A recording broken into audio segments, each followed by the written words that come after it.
que chacun nous tienne pour ministre de Christ.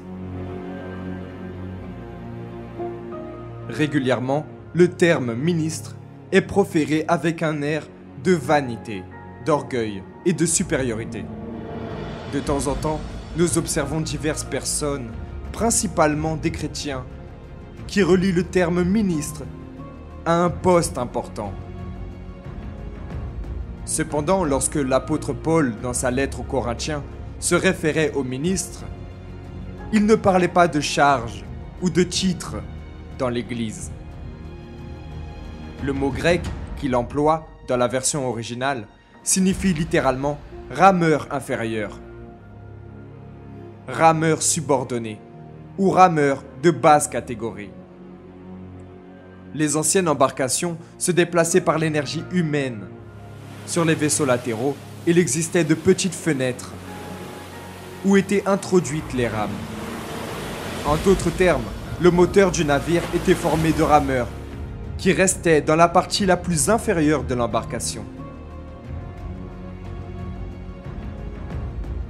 Ils n'étaient pas contractés pour leur travail, bien moins rémunérés pour leur service. Mais ils étaient des esclaves. Ces hommes ne recevaient rien, si ce n'était de la nourriture et de l'eau. Ils ramaient sans cesse au battement d'un tambour, marquant le rythme auquel ils devaient ramer. Ramez! Ramez!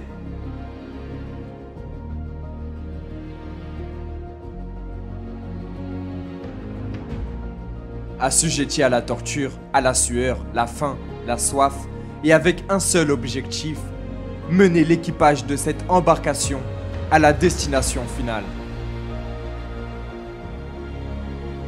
Paul était habitué au voyage en bateau, et Corinthe était une ville portuaire.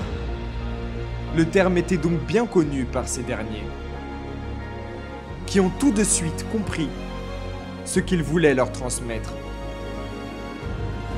L'apôtre a montré qu'être ministre de Christ n'est pas lié au fait d'être en évidence à l'Église, comme beaucoup le pensent et le désirent. Au contraire, il ne vise pas son auto-promotion. Sa vie se résume à se diminuer en faveur de la croissance de l'œuvre de Dieu. C'est ainsi qu'agissent les véritables serviteurs. Ils ne font pas en sorte d'être vus ou reconnus par les hommes. Ils n'attendent de récompense pour leur service. Leur salaire consiste à plaire à leur Seigneur. Dans le passé, ils devaient ramer tous ensemble, au même rythme que le tambour. Et aujourd'hui, comme de bons rameurs, nous devons ramer en synchronie, dans la même foi, suivant la direction qui vient du Saint-Esprit, mettant toute notre force pour mener cette barque le plus rapidement possible aux âmes souffrantes qui ont besoin du salut.